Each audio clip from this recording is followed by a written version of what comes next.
Boa tarde a todos e a todas. É com prazer que damos continuidade ao nosso projeto, que é o projeto da Biblioteca do CETENS, intitulado Vamos Trocar uma Ideia, série de lives da Biblioteca do CETENS, e hoje nós estamos presentes com mais uma live para tratar do seguinte tema: desinformação no contexto da pandemia, e convidamos o professor José Carlos Salles para trocar uma ideia com a gente sobre a mediação da professora Ivana Lins, ao qual eu passo a palavra. E agradeço a presença de ambos aqui com a gente. Bom, boa tarde a todas e todos. Primeiramente, eu gostaria de agradecer o convite, né? Ainda mais ao lado, né, de uma pessoa que é muito cara para mim, que é o professor José Carlos, que eu carinhosamente chamo de Zeca. Zeca. Fábio, uma felicidade enorme encontrar você, né, aqui nas frentes, lutando pela nossa categoria, pela nossa classe, enfim, dando visibilidade, né, aos nossos trabalhos, aos nossos pensamentos.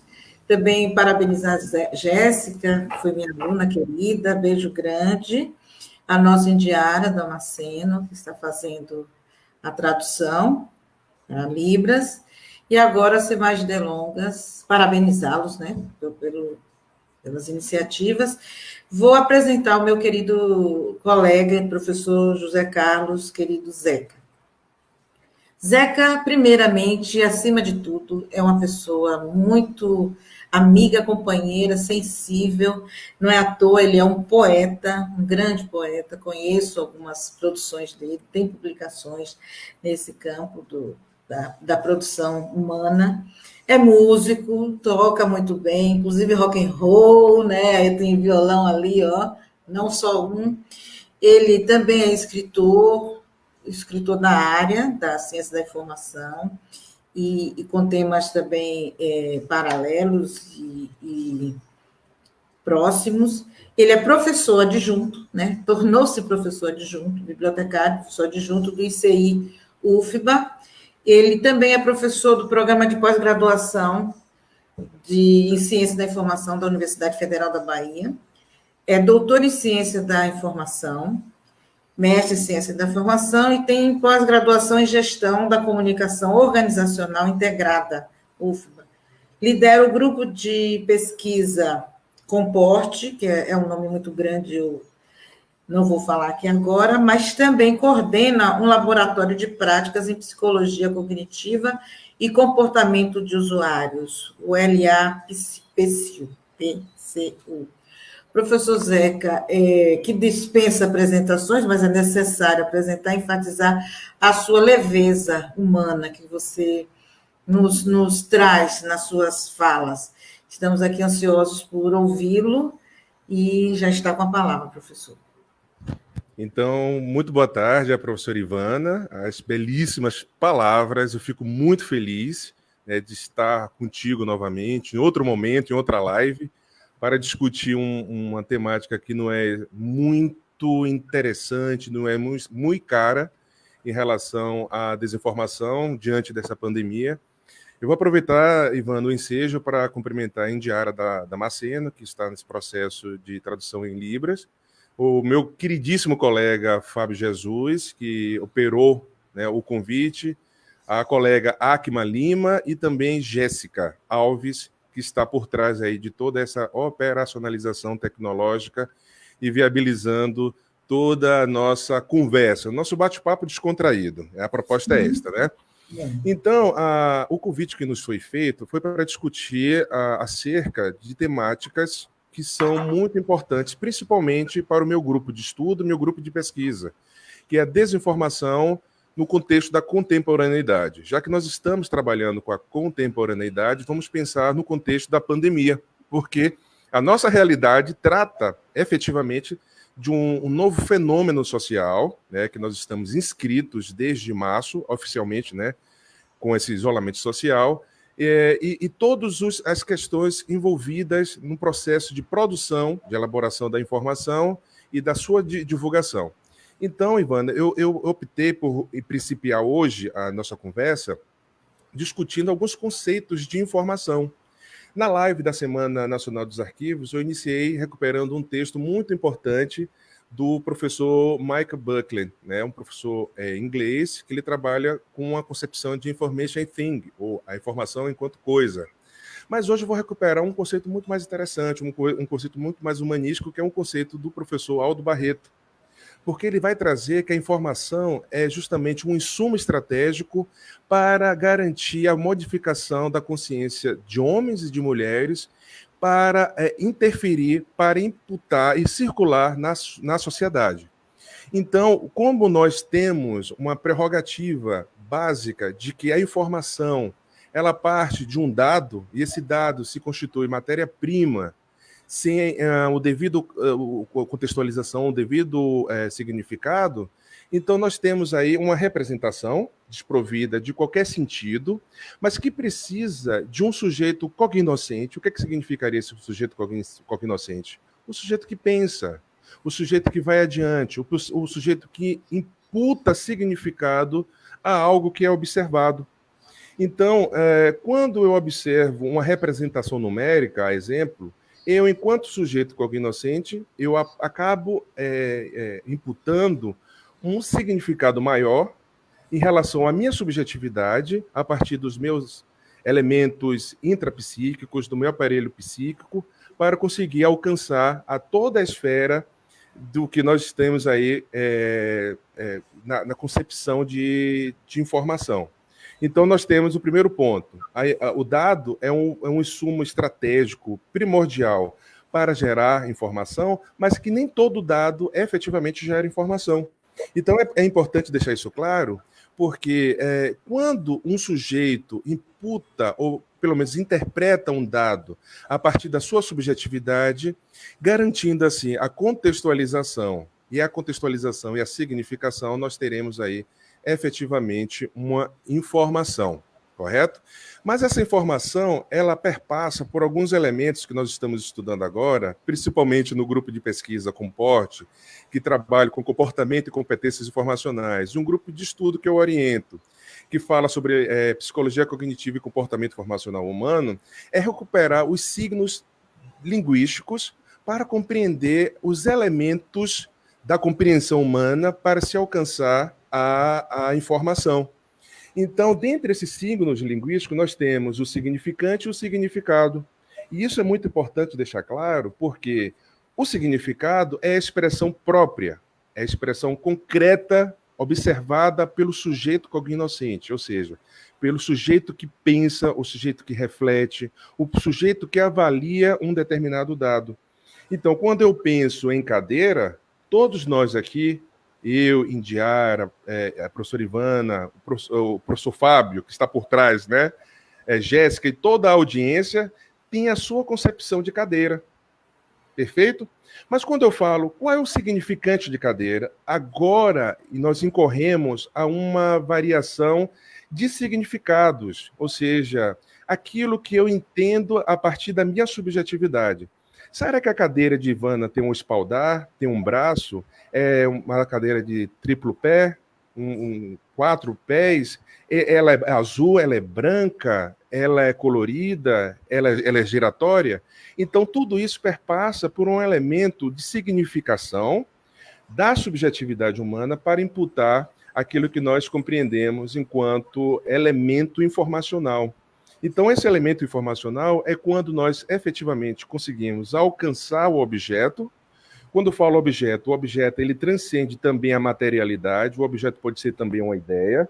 Inclusive, eu poderia aqui provocar a Ivana sobre um conceito da palavra amor, e ela vai trazer para mim qual o conceito que ela operacionaliza sobre essa palavra que acaba acompanhando a história da humanidade.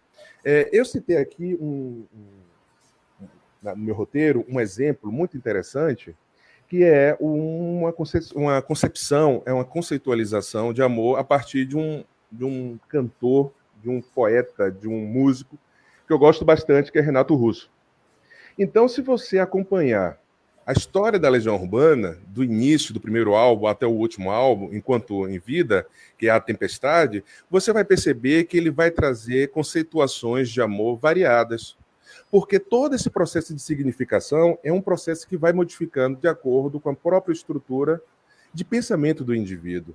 Então, eu garanto esse processo de elaboração, de reelaboração intrapsíquica, a partir da minha história, enquanto uma concepção ontogenética, e quem fala muito bem sobre isso, novamente, já vou citar os livros, é o Vygotsky, na formação social da mente, e Vygotsky em pensamento e linguagem. Ou seja, na minha perspectiva ontogenética, ou seja, a minha trajetória enquanto indivíduo, enquanto sujeito, as concepções podem se modificar e a atenção imputada à informação ou a compreensão de informação, ela poderá também ser alterada de acordo com as conveniências, com as experiências que os sujeitos têm, de acordo com as novas leituras de mundo, de acordo com Paulo Freire, ou de acordo com a leitura de livros, como nós estudamos nas escolas, na faculdade, em outros espaços, em outros campos de atuação. Eu lembro perfeitamente que nos primeiros álbuns, só para reforçar essa ideia de significante e significado, para ajudar essa compreensão de informação, conceitual da informação, no início, as músicas de Renato Russo todas estavam pautadas no acreditar do amor. Ele acreditava no amor. Né? Então, quando você aprende a amar, o mundo passa a ser seu. Olha que coisa belíssima. Então, ele acreditava que esse amor, na compreensão informacional, dentro de uma estrutura intrapsíquica e subjetiva, ele fala que tudo é possível a partir do amor.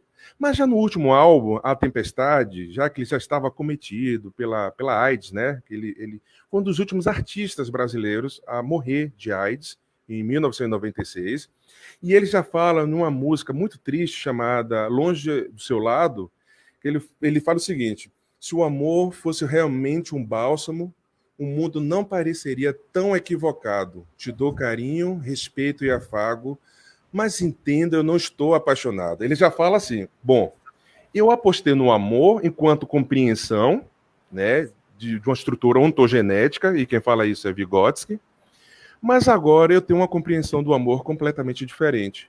E essa concepção que eu estou trazendo para vocês, de entender ou de amplificar essa percepção, é justamente o que nós temos de atribuir aos elementos informacionais. Então, você percebe que no início ele tem uma concepção do amor, e logo ao final da carreira, quando ele é até desiludido, desenganado, na concepção psicológica dele, abandonado, que ninguém nunca o amou verdadeiramente durante a vida, e que agora ele prefere morrer sozinho no quarto. Então, essas concepções vão mudando de acordo com as experiências indicadas por aquele indivíduo, correto? Então, nessa perspectiva, professora Ivana, nós temos um outro conceito que eu gostaria de utilizar aqui com vocês, que é um conceito de arte conceitual. Aí vale até um pleonasmo, o conceito de arte conceitual, né? Acaba sendo um eco. O conceito de arte conceitual é quando esse conceito, que eu acabo imputando como caracterizações de ideias ou de objeto, eu falei de ideia, um amor, objeto, cadeira, né? Supera o objeto artístico. Numa última live, eu citei aqui um exemplo de um artista que eu gosto bastante, Marcel Duchamp, que ele utiliza uma privada, que na verdade esse objeto se chama a fonte, como objeto artístico, e ele fala: a partir desse momento nós não temos mais uma privada, enquanto significado, porque nós conhecemos a privada. Agora nós temos um objeto de fruição artística, agora nós temos um significante, porque a partir daquilo que eu conheço, eu vou ampliar a minha concepção na estrutura significante, e a partir dessa estrutura significante, eu vou avançar nas minhas concepções do que é significado, privada, a concretude, nós todos o conhecemos, existem uma miríade de privadas coloridas, privada preto e branca, com flores, com borboleta embutida, não embutida, privadas no chão, e nós temos um significante que é justamente, de acordo com Marcel Duchamp, nessa privada que está exposta no Museu dos Independentes de Nova York, fala, agora é um objeto artístico. Tudo isso para explicar a percepção que nós temos de que dado potencialmente gera uma informação, porque nem todo dado gera uma informação, mas que precisa de um sujeito para contextualizá-lo e significá-lo, gera uma informação em potencial, e essa informação vai gerar novos conhecimentos também na estrutura da potencialidade. Porque nem toda informação vai gerar efetivamente um conhecimento. Percebeu? Então, eu acesso uma informação, atribuo um significado, que antes era um dado, e a partir da atribuição do significado, eu vou reelaborar aquilo que eu tenho de estrutura básica na minha parte de pensamento, na minha concepção de pensamento. Então, o meu conhecimento prévio, ele é fundamental, e quem fala muito bem sobre isso é o David Ezerbel, que é um psicólogo norte-americano, que são estruturas subsunsoras para se estabelecer novos conhecimentos. Você levantou a canetinha? Levantei. Eu queria, em cima dessa questão, né, já que a gente tem essa liberdade, claro, nessa live, né, de poder interromper, para poder, talvez, ampliar, né, a compreensão, me ocorreu, enquanto você estava falando, que essa desinformação contemporânea, esse modelo que a gente vive de uma comunicação extrema, explosiva, né, tsunâmica, e que a gente tem pouco tempo de dar conta de tudo que a gente recebe, existe também um contexto, né, dessa desinformação que muitas vezes a gente pode chamar de notícias falsas. E aí me ocorreu que nesse modelo contemporâneo de muita informação cada vez mais, e a gente tendo necessidade de acompanhar, o papel, né, é saber, nós podemos saber o que é um dado, né, diante de um dado, a gente perceber se a gente pode interagir como sujeito cognoscente, interagir com ele, de transformá-lo em conhecimento e eu absorver isso como informação para a minha vida. Mas a gente sabe que a gente vive num país, né, numa sociedade extremamente desigual, distante, com extremas diferenças. E aí eu pergunto a você, né, o que você consegue perceber, assim, dentro da nossa formação, que somos os profissionais da informação, mais do que qualquer... Nós não somos os profissionais da comunicação, né? Nós somos os da informação. A gente vai estudar esses fenômenos. Você trouxe a base da discussão desses fenômenos, dado, informação, conhecimento. Então, eu pergunto a você, professor Zeca, meu querido colega, pesquisador desse campo, como você vê esse papel nosso, do gestor da informação, nesse ambiente tão controverso de informação e desinformação, socialmente? Professor Ivana, essa pergunta é tão pertinente porque ela faz parte, inclusive, de um espaço de discussão estabelecido dentro do Instituto de Ciência da Informação da UFBA, que é justamente no caráter formativo dos discentes de graduação, para que eles possam refletir acerca das competências informacionais e, a partir dessa competência, ser multiplicador em outros espaços de atuação, correto? Então, a importância de toda essa dimensão que nós estamos a discutir é justamente empreender um esforço na gênese, ou seja, na base, na formação técnica, operacional, humanística e intelectiva dos discentes, e a partir dessa discussão que nós estamos a empreender, avançar em outros pontos, em outras direções, para que esses profissionais consigam efetivamente combater, a exemplo, a desinformação. Você acaba citando também a relação dessa desinformação com as notícias falsas, que inclusive foi a temática da semana passada, com a bibliotecária Estela Dourado, que ela falou com maestria, né, com conhecimento de causa muito bom. Então, todo esse arcabouço que nós estruturamos na base, na gênese da graduação, é um esforço, talvez até uma utopia nossa, enquanto docente, enquanto pesquisador, em acreditar que os discentes, sim, eles podem assim que eles se graduarem, assim que eles se formarem enquanto profissionais da informação, no caráter de multiplicadores ou como orientadores ou bibliotecários, bibliotecárias, educadores nos espaços de atuação.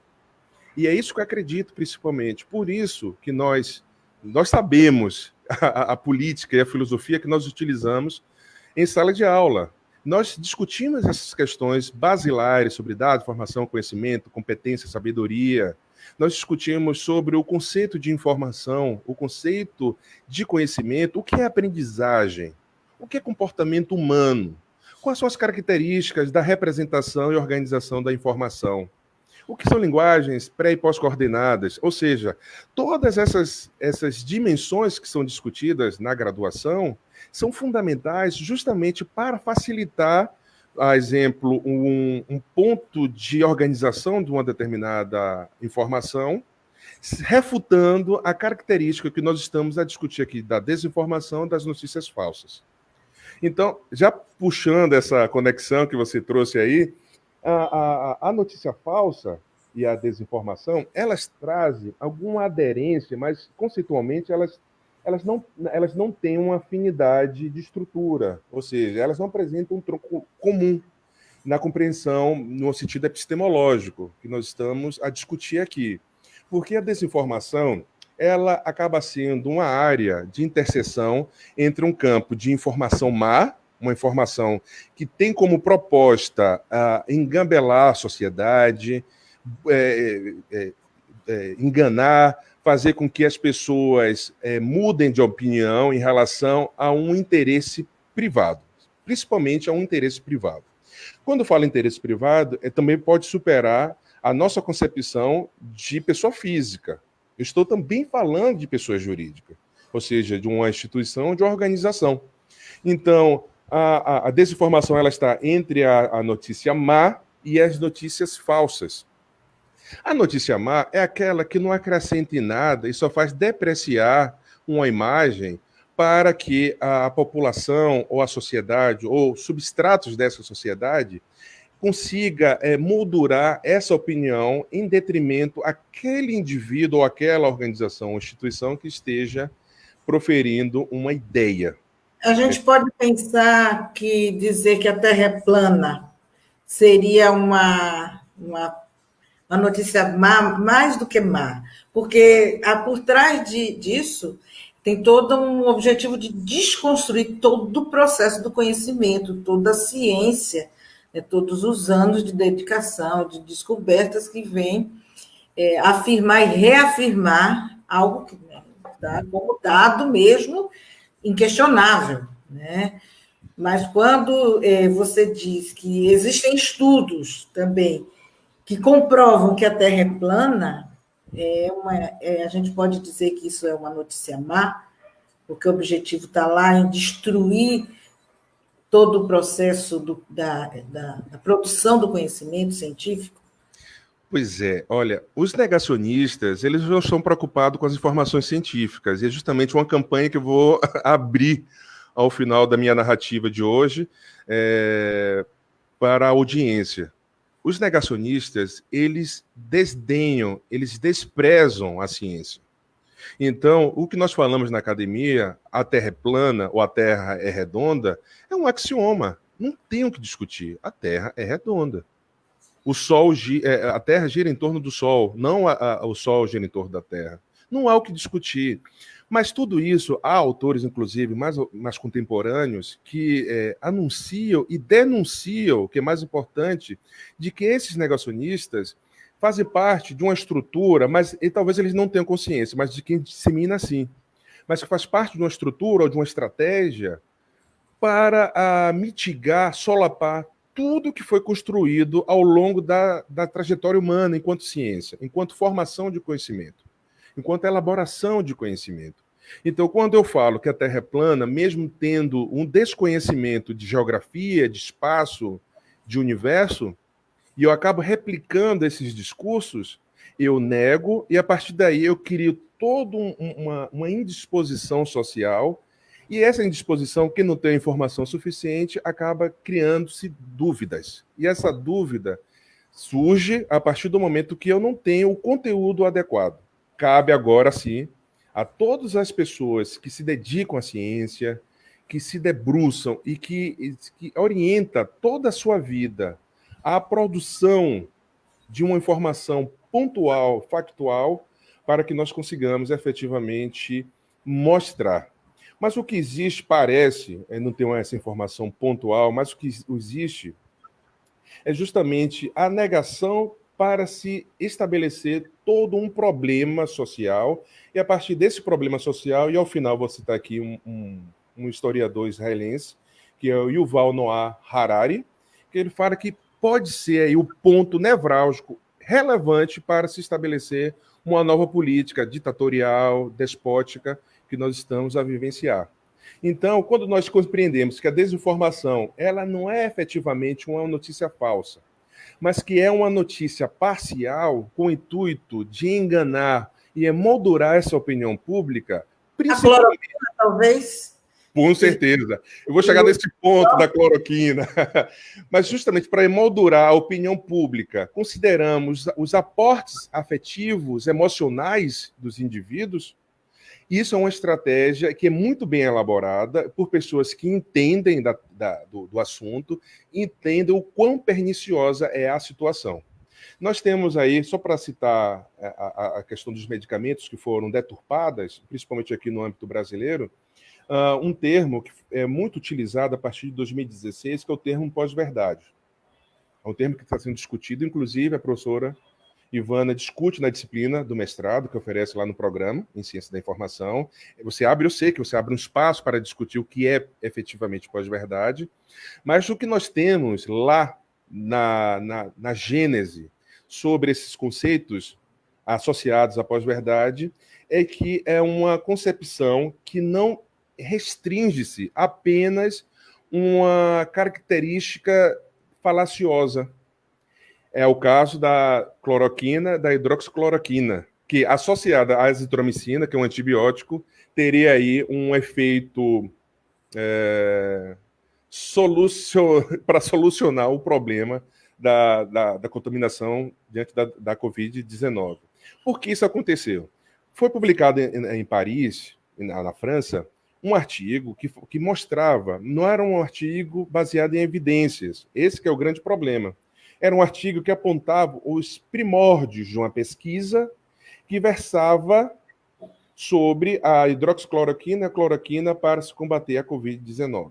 Então, como há uma conveniência política, principalmente a promoção dessa imagem diante de um mundo, o presidente do Brasil, ele adota essa informação, que é uma informação parcial, ela não é totalmente enganosa à época, não era totalmente enganosa, e ele fala que esta sim será todo o esteio, ou toda a panaceia para se solucionar o problema da Covid-19, principalmente aqui no Brasil.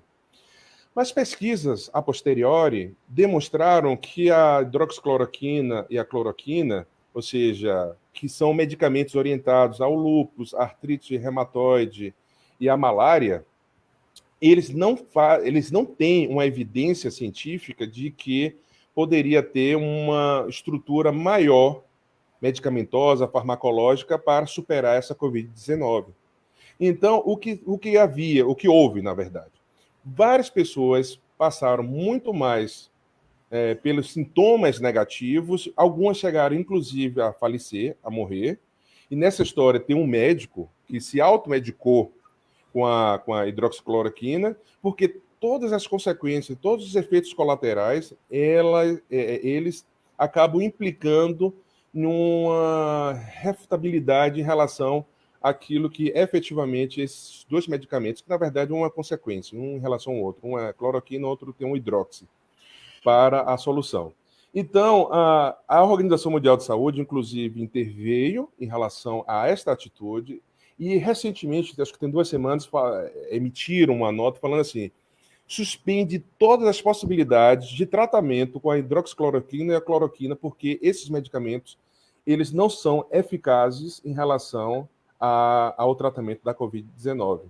Então, tudo isso foi recrudescido. O presidente insiste ainda de que esses medicamentos são essenciais para o tratamento, inclusive comprou milhões e milhões de comprimidos, que é uma bomba relógio, que ninguém sabe o que... Eu ia falar Ministério da Saúde, porque nós não temos ainda, né, um ministro da Saúde. Então, é uma bomba que o futuro ministro da Saúde, que há quase um mês e meio não existe dentro do país, vai ter de resolver, porque a hidroxicloroquina não resolve o problema da Covid. E assim, nós temos algumas dimensões que foram discutidas que são essenciais à nossa conversa que nós estamos a estabelecer hoje. A desinformação existe, sim, a característica da desinformação. A pós-verdade existe, porque muitos negacionistas e muitas pessoas que lançaram mão desses medicamentos que eu citei, eles precisam acreditar em alguma saída farmacológica para arrefecer ou para aliviar as suas angústias. Porque viver é uma dimensão angustiante. Todos nós sabemos disso. Viver é angustiante. E acreditar que tudo isso é uma estrutura política para se promover e para atingir um determinado substrato da sociedade, que hoje é mínimo, mas muitos autores da ciência política afirmam que, apesar de mínimos, eles são ruidosos, eles gritam em relação a toda essa estrutura social. Nós temos aí que pensar numa concepção maior e científica. E justamente esse apelo que eu faço em relação à ciência. A ciência é fundamental para toda essa estrutura, professor Ivana. Professor José Carlos, eu sei que você ainda tem muito o que falar, né? Mas nós temos um acordo aqui que quando a gente tivesse 30 minutos de fala, a gente daria uma pausa, ficaríamos conversando, porque a nossa tradutora de Libras, ela precisa respirar, né? Porque é muita informação que você está recebendo. Então, eu fico grata, e aqui a gente vai conversar mais um pouquinho, mas você vai descansar. Muito obrigada, temporariamente. E entra Fábio. Entra Fábio. O queridíssimo Fábio. Então, tudo isso para explicar, professor Ivana e Fábio, eu chamei Fábio de professor, porque Fábio também é professor. Ele flerta bastante com a área da docência, a docência, apesar de ser um excelente bibliotecário, eu sei disso. Então, tudo isso... voz, né? Uma voz. Fábio está ótimo. Tudo isso para explicar que a desinformação, no contexto da pandemia, ela é um fenômeno muito sério. Inclusive, nós temos algumas terminologias novas, como a infodemia, que é uma espécie de neologismo para explicar a informação como elemento pandêmico, né? Muitas informações, muita gente sem especialidade querendo ser especialista, muita gente que desconhece de temáticas, querendo discutir em profundidade temáticas, assuntos que não lhe competem. Isso tudo vai dificultar, inclusive, a identificação da informação pontual. Qual é a informação válida, qual é a informação importante, relevante, para eu utilizar, lembra que eu falei no início da conversa? Para eu utilizar em minhas estruturas cognitivas e promover e elaborar novos conhecimentos. E aí, pode falar. Você falando me lembrou que o professor Denise trouxe na Semana também Nacional dos Arquivos, na abertura, quando ela disse os gráficos, né? A leitura os gráficos são levados para a tela da televisão, e aí as pessoas não fazem, claro, para nós que estamos aqui com um nível maior de informação, fazer a leitura e a tradução de um gráfico é difícil. Eles levam aqueles gráficos. Isso é uma forma também, seria, professor, uma forma de contribuir para a desinformação, parecendo que você está informando, mas na realidade você não está informando, né? Vamos dizer, ou estaria desinformando. Bom, existe uma resposta, mas eu vou respondê-la no sentido da impressão. A minha impressão em relação a essa característica. O que acontece é uma fetichização de dados numéricos. Claro que os dados numéricos, eles são relevantes, principalmente para demonstrar uma determinada estrutura social, principalmente no caso da pandemia. Mas esses dados numéricos poderiam, sim, ser decodificados de uma linguagem muito mais simples, para que a grande população consiga efetivamente compreendê-lo, né? Os dados, compreendê-los. Eu lembro que uma pessoa fez uma crítica a uma jornalista da TV Bahia, que salvo engano, porque ela fez um gesto assim, de um palmo, falando assim, olha, nossa curva está estabilizada, inclusive esse palmo aqui. E a pessoa, mas que absurdo! Fez um comparativo com um palmo para indicar que a curva estava estabilizada e que não houve maior número de contaminados. Eu falei, eu achei ótimo a analogia que ela fez, porque ela está explicando, não é para um público de especialistas. Não um público especialista, é para o grande público. Principalmente pessoas que têm dificuldades ou que não têm acesso à educação. Então, quando ela faz um palmo, fica muito mais fácil a compreensão. Olha, tem um palmo, então tem uma lógica ali. Um palmo de distância entre o que poderia ser e o que é. Então, há uma lógica estrutural ali dentro daquilo que ela conseguiu representar para a população. E para essa mesma pessoa eu disse, bom, você acredita que os grandes empresários, os grandes cientistas, eles assistem à televisão? Não assistem. Eles procuram suas fontes de informação em outros canais, mas eles podem sim se utilizar do jornal, de um espaço na televisão, de uma revista, por exemplo, para proferir determinadas informações. Mas quem assiste é o grande público, é a grande massa, em relação aos meios de comunicação tradicionais, o rádio e a televisão. O jornal eu não vou incluir nesse ponto, porque o jornal implica um esforço cognitivo e um conhecimento de um repertório linguístico muito maior, porque precisa decodificar uma ideia central, a estrutura do tópico frasal, enfim. Então, a televisão você vê a questão estética do audiovisual, no rádio você consegue estruturar aquilo que nós temos enquanto aparelho auditivo para compreender uma determinada relação.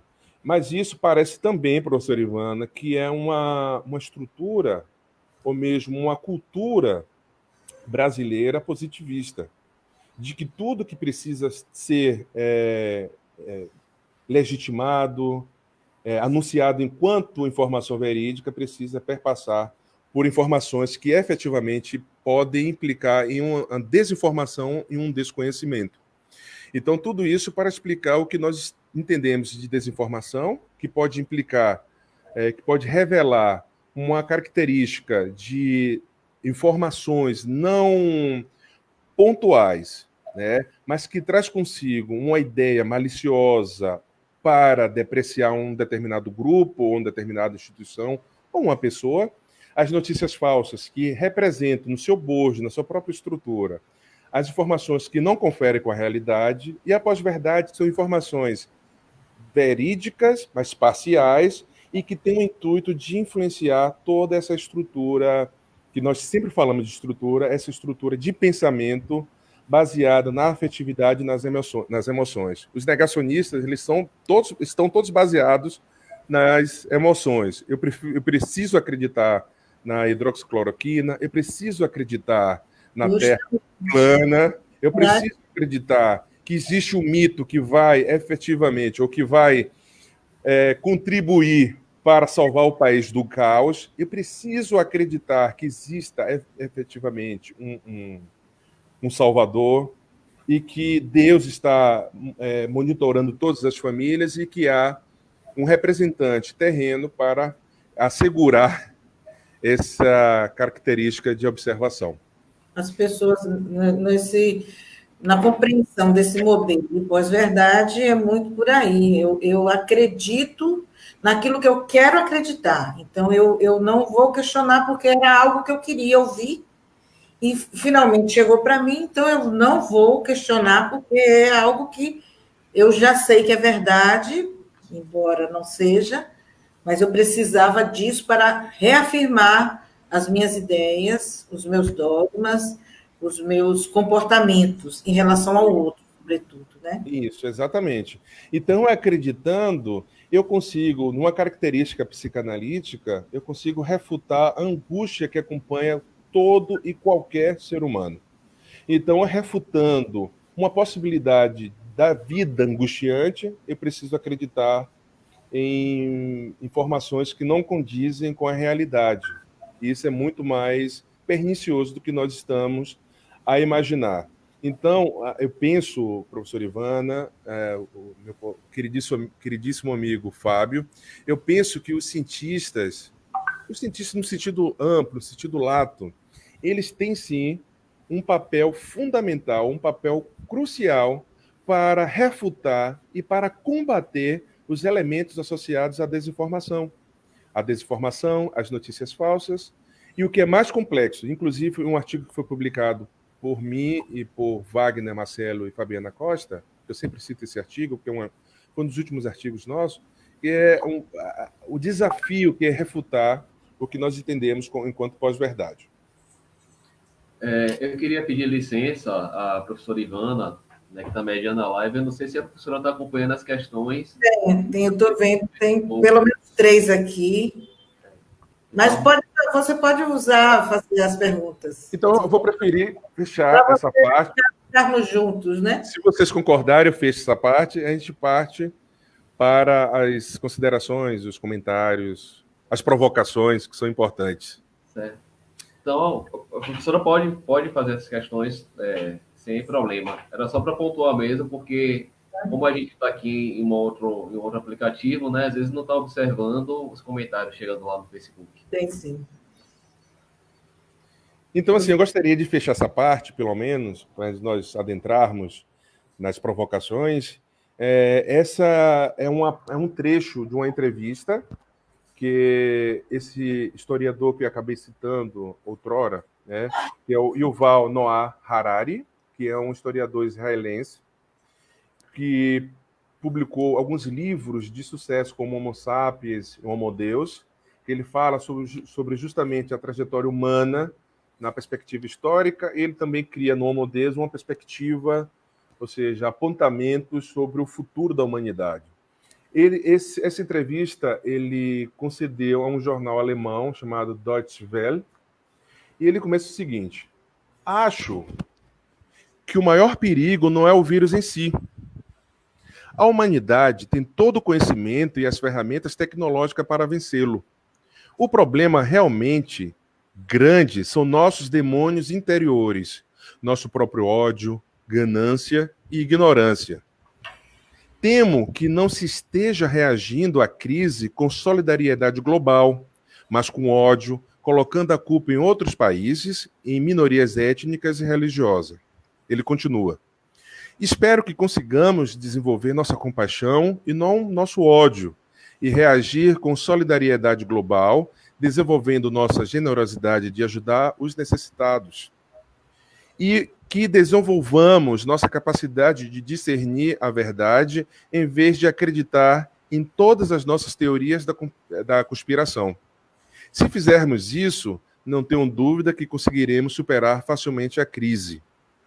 Se não tomarmos cuidado, a pandemia pode ser um marco na história da vigilância pública. Aí ele continua mais ainda.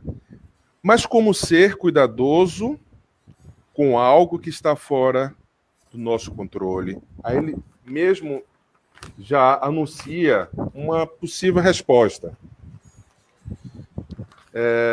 Não está completamente fora do seu controle, pelo menos não numa democracia. Você vota em determinados políticos e partidos que determinam as políticas. Portanto, tem algum controle sobre o sistema político. Mesmo que não haja eleições agora, os políticos ainda reagem à pressão pública. Se o público está aterrorizado e quer que um líder forte assuma, isso torna muito mais fácil um ditador fazer exatamente isso, assumir o poder. Se, ao contrário, houver reação do público quando um político for longe demais, podemos evitar que os desdobramentos mais perigosos aconteçam. é muito apropriada à realidade brasileira. Muito apropriada. Então, fiquemos atentos a, inclusive, um site, perdão, caiu aqui o papel, há um site que o meu orientando do mestrado, que é o Wagner Marcelo, ele me passou agora, e é uma informação quentíssima, eu consegui acessar rapidamente, sobre um site da Organização das Nações Unidas que foi criado com o intuito de combater todas as, ou pelo menos a grande parte, né? Ou grande parte das desinformações que são disseminadas pelas redes sociais. O nome do site é www, eu posso até disponibilizar aqui a posteriori, compartilheverificado.com.br. Eu acessei, tem diversas informações brasileiras e a escala mundial para que a população possa analisar as informações que são disseminadas, principalmente nas redes sociais, para entender se procede ou não procede diante da concepção que nós temos da desinformação. Então, sensacional, é de sacudir a gente, né? Chamar para a responsabilidade, né? Esse pensamento. Professor Zeca, querido Zeca, temos algumas questões aqui, e eu vou começar, primeiro é como uma reflexão, é bem uma pergunta, mas depois eu vou trazer algumas perguntas. Fabiana Batista, ela diz assim, existem estratégias para combater a desinformação na contemporaneidade, principalmente no contexto da pandemia, onde as pessoas estão recebendo informações em maior volume e desencontradas. Ela pergunta, possivelmente é impressão. Repita aí a pergunta. Eu não entendi a pergunta. Repita aí, por favor. Professor. Repita aí a pergunta, não entendi. Ela afirma que existem estratégias para combater a desinformação na contemporaneidade, principalmente no contexto da pandemia, onde as pessoas estão recebendo informações em maior volume e desencontradas. Qual o lugar na sua vida? Isso aí precisaria de pesquisa, mas eu posso anunciar, como é uma conversa tranquila, né, sem a fundamentação científica, tem alguns indícios, tem artigos que apresentam indícios. Redes sociais. Todos nós temos celulares. E hoje temos tecnologia 2G, 3G, 4G, 5G, internet na recepção da clínica, internet no mercado, internet do vizinho, internet em casa. Então, há artigos que versam sobre essa temática que anunciam que as redes sociais elas acabam sendo um espaço tecnológico para o recebimento e o compartilhamento de informações que não procedem. E esta prática, eu acabei citando em outro momento, se chama uma tacocracia, mas não é a prática em si. A tacocracia é justamente a cultura da velocidade, a cultura da rapidez. Ou seja, eu recebo uma determinada informação, eu não preciso efetivamente consultá-la para saber se procede ou não procede, se é verídica ou não verídica, mas para assegurar em meu grupo social de que eu estou atualizado, de que eu estou antenado do que acontece no Brasil e no mundo, eu acabo replicando essa informação sem a devida consulta. Então, esta prática acaba sendo uma prática perniciosa, que pode levar, inclusive, à morte de pessoas, a ruir impérios, né? E tudo isso por causa de uma ausência de consulta e uma rapidez na disseminação dessas informações. Parece, Fabiana, que as redes sociais elas ganham um volume muito mais considerável. Nesse sentido, Zeca, Vigo Marcelo, ele diz o seguinte, já existem diversos sites, inclusive brasileiros, baseados no fact-checking, além de grandes empresas como Google e Facebook, para atuarem no rastreando, né? Por aí. Tem alguma coisa a comentar? Vigo é o meu orientando, Wagner Marcelo. Ele é da área de tecnologia, ele tem se interessado bastante pela temática. Inclusive, nós publicamos esse artigo que eu acabei de citá-lo. É verdade, se é que há um movimento, principalmente um movimento institucional, é porque esse processo de produção de informações improcedentes ou da desinformação é um processo pernicioso. Então, há um movimento, agora muito mais contundente, muito mais forte, de se combater as notícias falsas, as desinformações, para que não haja nenhum efeito direto, não é nem indireto, mas nenhum efeito direto na sociedade. Há indícios, e eu tenho lido bastante sobre essa temática, há indícios, isso aí os cientistas políticos, eles são quase unânimes, de que a chapa Bolsonaro-Mourão, eles lançaram mão dessa prática das notícias falsas, da desinformação. E o Supremo Tribunal Federal já está analisando essa prática para saber se há a possibilidade de caçá-la ou não. Caçá-la, eu falo em relação à chapa, ou não. Donald Trump, ele já aplicou. Há diversos artigos, vocês vão lá no portal de periódicos da CAPES, a Web of Science tem assim 3, 5, 10 mil artigos falando sobre desinformação pós-verdade no período eleitoral de Donald Trump, 2016.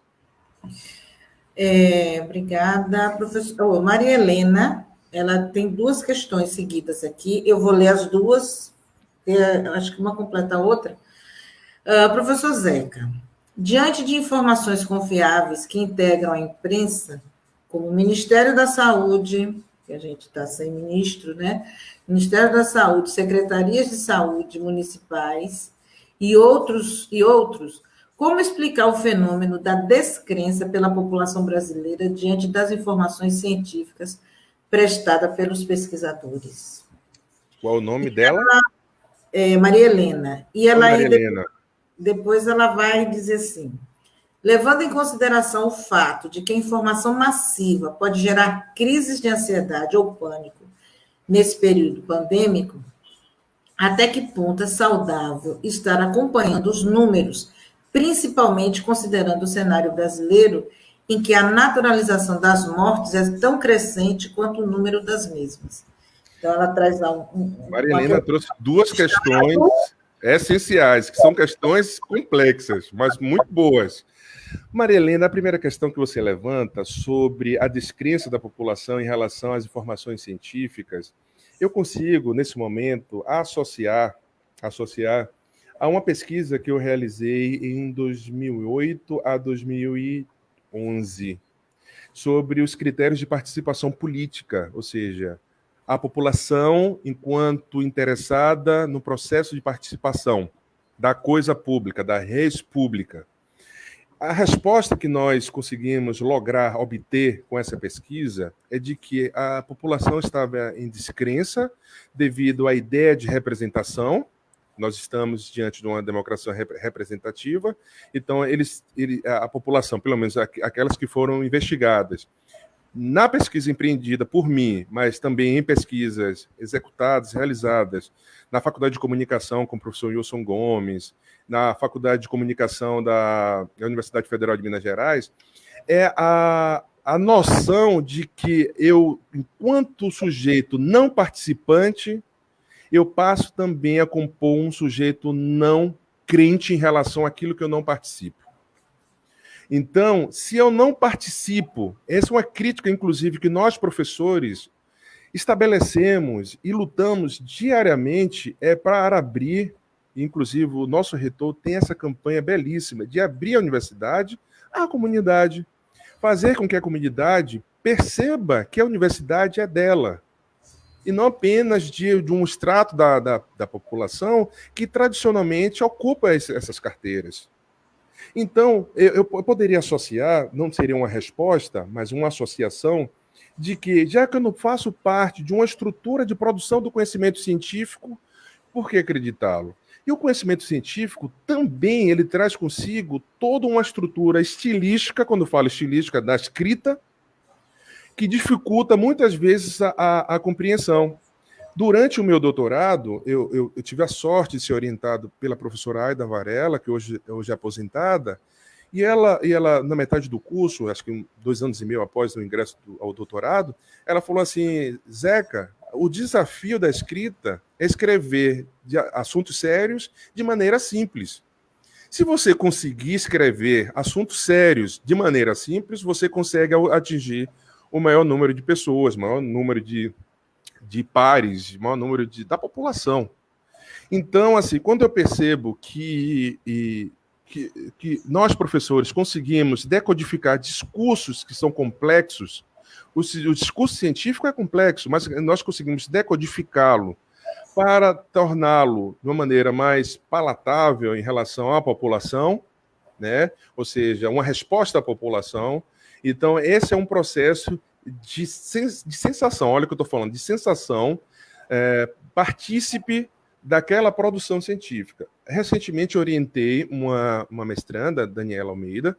Ela fez um estudo numa comunidade em um estado de vulnerabilidade social, um ambiente muito violento. Por sinal, ela teve dificuldades várias em relação ao acesso à comunidade, e ela conseguiu defender a dissertação dela sobre os projetos de extensão em comunidades em estado de vulnerabilidade social, ou seja, estado de violência maciça e evidente. Ao final da dissertação, e logo na banca, eu falei, olha, essa dissertação não ficará apenas no repositório ou na sua gaveta lá da sua casa. Você agora vai ter de elaborar um projeto para dar uma devolutiva à população, e não só à comunidade, não, vai abrir o espaço para todos, para implicar assuntos relacionados a projeto de extensão em comunidade. Então, essa é uma devolutiva para mostrar àquela população que ela também faz parte da universidade. Inclusive, a universidade só existe por causa da sociedade, da comunidade. E outro ponto que Maria Helena cita é justamente essa infodemia, essa hiperinformação sobre um determinado assunto. Eu falei aqui agora instantes sobre o caráter pernicioso de assuntos. Por exemplo, eu moro só, desde o início da pandemia, eu assistia, acho que 2, 3 dias direto, eu entrei num processo de ansiedade muito grave. Então eu falei assim, bom, eu vou anular esse acompanhamento midiático, porque existe uma estrutura por trás, que é uma estrutura de venda, de espaços de propaganda, de publicidade. Então precisa ter uma audiência para tal, e que aquelas informações não me trazem como é que posso dizer, uma sedimentação em relação à compreensão do fato da Covid-19. Então, o que eu faço? Eu pesquiso, não todos os dias, mas em alguns sites. Tem um site muito interessante chamado The Good News Coronavírus, que só fala de notícias boas relativas a coronavírus, porque ele faz uma compilação de diversos sites, isso é bem interessante. E eu também pesquiso em fontes de informação internacionais. O Ministério da Saúde pesquiso muito pouco, e quando nós vislumbramos que há 3 semanas, talvez há um mês, nós havíamos chegado a uma marca de 5.000 mortes pela Covid, e que houve toda uma polêmica que nós tínhamos alcançado, superado a marca de mortes da China, e hoje nós temos 50.000 mortes, né? E diante de um governo que é inoperante e que pouco se preocupa, diante de tantas dimensões, de tantas discussões políticas sobre corrupção, sobre encontrar ou não encontrar um determinado personagem da rachadinha, de gabinetes da LERJ, ou sobre os militantes que circulam armas e que fazem toda uma movimentação na internet ou na vida real.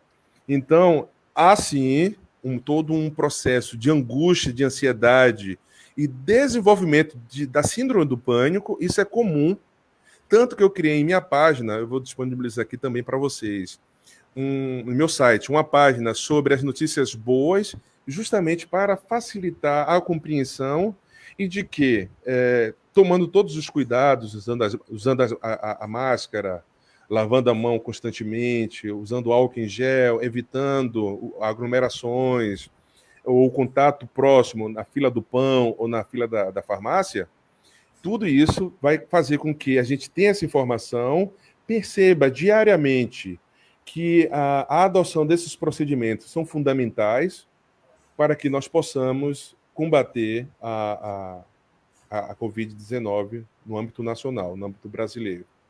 Agora, é um problema sobre essa infodemia de especialistas que não são especialistas, de profissionais que não são profissionais, de pessoas que não entendem do assunto falando sobre o assunto. Hoje, será que funciona a ivermectina para um efeito profilático em relação ao contágio da Covid? Há um medicamento que me deixou muito alentado, muito feliz, inclusive a Organização Mundial da Saúde já reconheceu, que é a dexametasona. E alguns hospitais aqui do Brasil já estão utilizando. Então, agora, a dexametasona só pode ser utilizada, obviamente, no âmbito do hospital e para aqueles pacientes que estão entubados no último estágio, com a inflamação avançada, e isso seria improvável fazer um tratamento domiciliar, né? Então, há uma eficácia, há uma comprovação científica, olha novamente a ciência, há uma comprovação científica de que esse medicamento traz uma eficácia de acima de 80% aos pacientes que já estão em um estágio avançado da infecção causada pela tempestade chamada tempestade de citocina. Bem, professor, já estamos com 1 hora de live, devemos caminhar agora para as suas considerações finais. Eu sei que ainda tem, assim, algumas questões, mas eu posso trazer essa última aqui de Roberto Ferreira, mas você sabendo, né, que a gente já está realmente caminhando para o final, seja breve, por favor, na resposta. E eu vou fazer a pergunta do Roberto Ferreira. Professor Zeca, todo meio de comunicação é um meio de manipulação? E agora, com agravante ser também um meio de desinformação? Com agravante de ser também, né? Um meio de desinformação? Bom, Roberto, eu vou falar que o Roberto Ferreira é meu bolsista de iniciação científica. Ele foi agora selecionado. Roberto, toda comunicação é convencimento. Todo processo comunicacional é convencimento. Então, eu estruturo uma narrativa para uma audiência com o intuito de convencê-los. Óbvio que teremos aí a contrapartida, o contraponto. É aí que nós estabelecemos uma discussão e ampliamos a compreensão de um determinado assunto. Eu estou propondo aqui a minha visão, ou eu tento ampliar ao máximo a minha visão relativa a esse assunto. Então, toda a comunicação é convencimento. Se é convencimento, eu posso utilizar esse convencimento para ludibriar, para enganar, para cooptar as pessoas. Isso vai depender da intenção. A minha intenção é que não é cooptar ninguém, nem enganar ninguém, mas ampliar esse debate para eu aprender e vocês também refletirem sobre um determinado tema. E a segunda pergunta? A provocação, na verdade é provocação. Com agravante, ser também um meio de desinformação? Agravante? Não entendi. Agravante, meio de desinformação? Olha, porque ele pergunta assim, se todo meio ele é manipulado, né? A informação ela pode ser manipulada. E agora, e assim, né? A gente vivendo esse momento, isso também pode ser um uso para desinformar? Sim. Você já disse, né? Sim. Sim, como a desinformação pode ser uma intenção de cooptar alguém? Sim. Isso acontece muito. A gente está tratando isso como algo, claro, que a gente está vivendo esse cenário complicado, inesperado e nunca planejado. Então, várias questões elas vêm à tona, mas a gente não pode perder de vista que desinformação, manipulação da informação, utilização dos meios de comunicação com intenções não tão saudáveis, isso não é novo, isso é inerente ao ser humano, ao sujeito, né? A pessoa humana. Só que, claro, está muito mais evidente, é muito mais fácil possível da gente questionar e o nosso questionamento chegar muito mais rapidamente aos locais onde a gente pretende que as pessoas saibam que a gente também não é bobo, né? A gente também está percebendo. Outrora, não, só poderia ser nas ruas, só poderia ser a gente contava com poucos mecanismos ou ferramentas de comunicação para poder expressar nosso descontentamento ou querer contrapor informações. Agora, a gente tem os mesmos meios, né? Quando a gente está falando de informação em meio virtual, a gente tem os mesmos, o WhatsApp é para todo mundo, o Facebook é para todo mundo, o Twitter, a não ser quando a pessoa ela é censurada, né? Não é mais para ela, né? Falo besteira demais. Mas, professor Zeca, eu queria só que, encerrando nossa conversa, viu, Indiara, querida, eu queria deixar uma reflexão, e eu sei que você vai ter uma outra palavrinha, mas eu queria trazer essa reflexão. Nós estamos isolados, né? Estamos, de certo modo, o mundo todo, mesmo lentamente, alguns países saindo, nós estamos isolados. Mas nunca estivemos tão conectados. Eu queria que você comentasse essa afirmativa aqui. Essa aí é a cara de uma tese, né?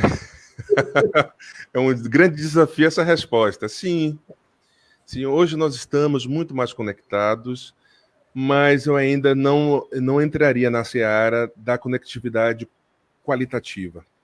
Eu não tenho certeza ainda sobre essa conectividade qualitativa.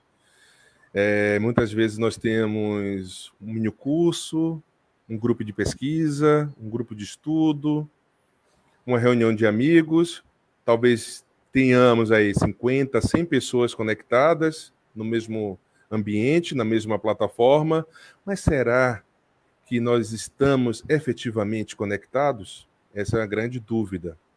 Será que todas essas questões associadas às inflexões da linguagem, do contato, do calor, das observações, porque vocês não sabem o que estão atrás do meu computador. Pode estar um caos, ou pode estar uma cachoeira belíssima, ou pode estar uma floresta linda. Então, toda essa convivência presencial, ela não pretere uma convivência da conectividade. Mas o que nós temos hoje é a possibilidade, é o que é possível para se operacionalizar encontros, para diminuir determinadas distâncias, e que em breve, eu tenho certeza que em breve estaremos todos juntos, mas que esta nova estética também, professora Ivana, ela não será esquecida. Porque outros procedimentos, reuniões que nós perdemos tempo, encontros, ou seja, situações que demandavam todo um deslocamento da pessoa, enfrentar um trânsito, às vezes a pessoa ia para uma reunião com fome, se sentindo mal, né, desconfortável.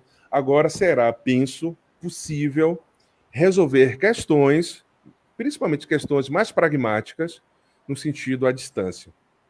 Nós tivemos há 2 semanas uma experiência gratificante, belíssima, do nosso grupo de estudo, que é liderado por mim e pela professora Isabel Barreira.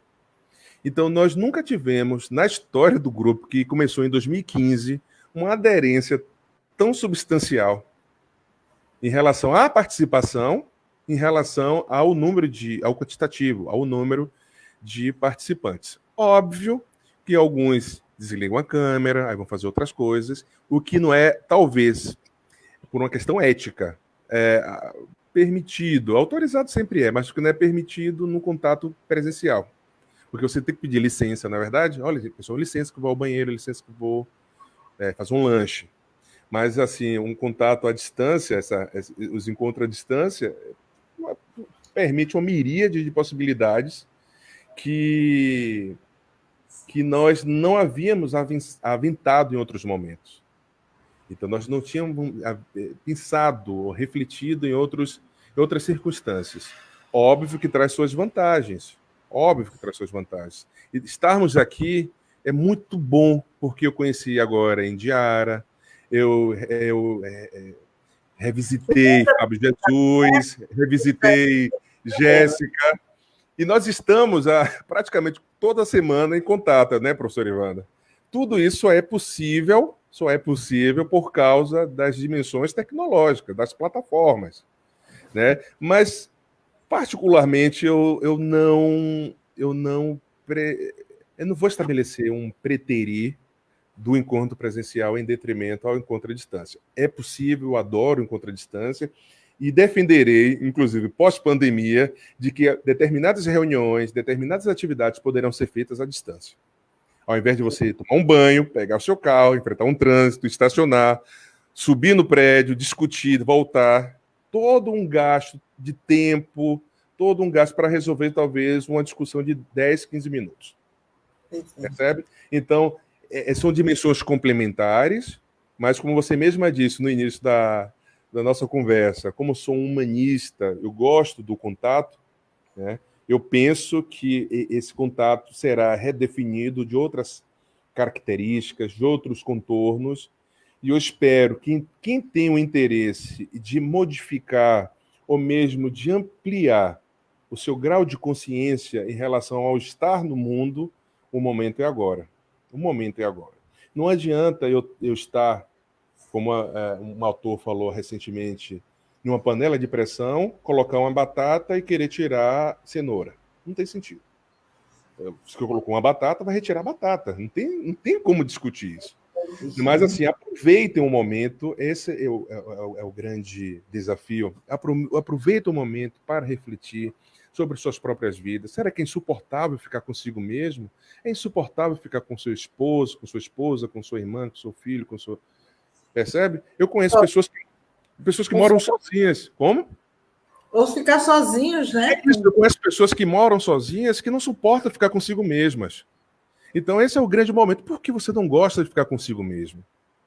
Né? E por que você não desenvolve outras habilidades, outras possibilidades? Por que você não dedica esse tempo ao autoconhecimento? Nós discutimos no nosso grupo de estudo sobre autoconhecimento, que é a questão da autoconsciência, para a formulação da sua subjetividade. Então, facilite esse momento para compreender o mundo enquanto uma estrutura, de novo, de Vygotsky, ontogenética do sujeito e a filogenética enquanto a humanidade. Então, pessoal, o recado é esse. Muito obrigado pela audiência. Adorei estar aqui com vocês. Coloco-me à disposição. Quem tiver interesse em descobrir maiores informações sobre o grupo de estudo ou grupo de pesquisa que coordeno e lidero, o nome do site, aí eu vou fazer uma propaganda agora. O nome do site o endereço, perdão, é www.professorjosecarlos.com, tá bom? E lá você vai encontrar tudo sobre minha vida, o blog de culinária que eu tenho, as fotografias que eu tiro, além da minha dissertação, da minha tese, do meu livro, do grupo de pesquisa, dos textos que nós discutimos, enfim. É um espaço que vocês podem utilizar, podem sugerir, vocês podem indicar conteúdos, porque é um espaço coletivo. Tem o meu nome, mas é um espaço completamente coletivo. Muito obrigado a Fábio, que está aparecendo agora, meu querido amigo. Obrigado, Indiara, queridíssima. Essa parte é muito chique, viu? Foi muito elegante tê-la conosco aqui, viu? Foi. Sinceramente, eu adorei. E, logicamente, é uma pessoa que eu amo bastante, que é a Ivana. Muito obrigado pela mediação, mas é um bate-papo, né? Não fiquei tão sozinho aqui nesse momento. Também aproveito a oportunidade para cumprimentar a Jéssica. Jéssica é uma querida. Eu espero que possamos nos rever em breve. Bom, eu agradeço, viu, Fábio? Eu queria só dar uma palavrinha, porque se todo mundo faz, se Zeca faz o jabá dele, eu vou fazer o jabá do CIB. Você viu? Por favor, sigam. Nós temos um Instagram, o CIB, que é o Sistema Universidade de Bibliotecas da Universidade Federal da Bahia. Ele está com o Instagram desde março, então a gente está completando quase 1.000 seguidores. Entrem, @cib.ufbr, ivana.ufba. Sigam no Instagram. Quando nós tivermos 1.000 seguidores, vamos fazer sorteios de livros. E aí vamos ver a logística para fazer com que os livros cheguem às mãos das pessoas. Mas a gente também traz informações bem interessantes lá. Muito obrigada, Fábio. Prazer imenso te ver bem, né, contribuindo. Jéssica, você também é maravilhosa.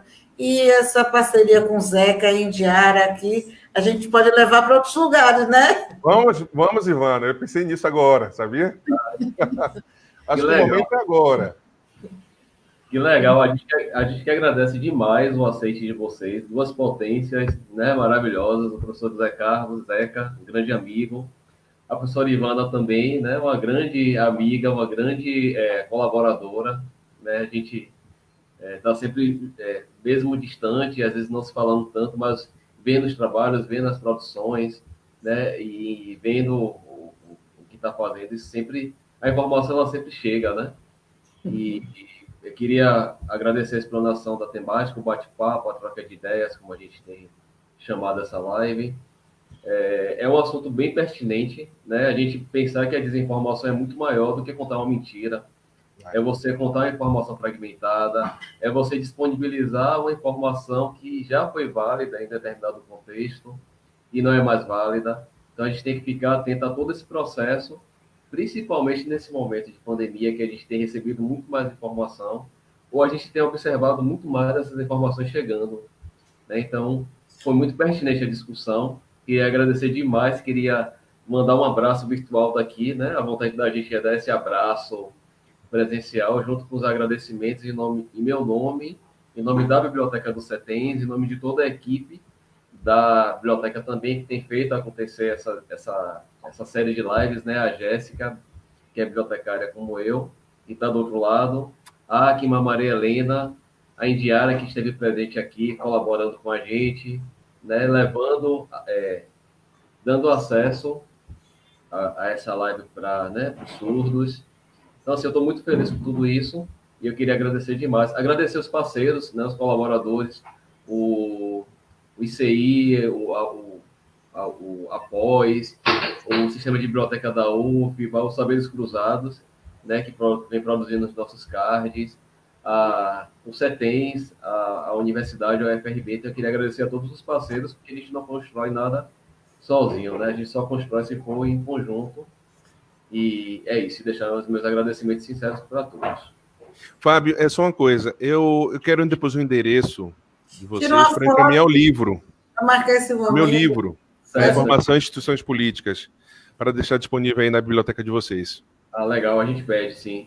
A gente manda o endereço para você. E a gente vai disponibilizar também os endereços, né? O endereço do grupo de pesquisa, o endereço do sistema de bibliotecas. Amei essa ideia de sortear o livro quando chegar a 1.000 seguidores. E é uma ideia legal que, quem sabe, a gente não consegue replicar aqui também, né? Pois é. É isso. Boas práticas sempre são importantes, né? Verdade, com certeza. Faz o print. Fazer agora. Deu uma pena assim, acabar essa live, né? Porque eu acho que a gente ia ficar aqui falando o tempo inteiro, né? Ela não ia se esgotar, mas, enfim, né? A gente deixa outras possibilidades, né? Para esse momento também. Tá bom. Vai fazer o print? Grande abraço. Fazer agora o print. Vamos lá. 1, 2, 3.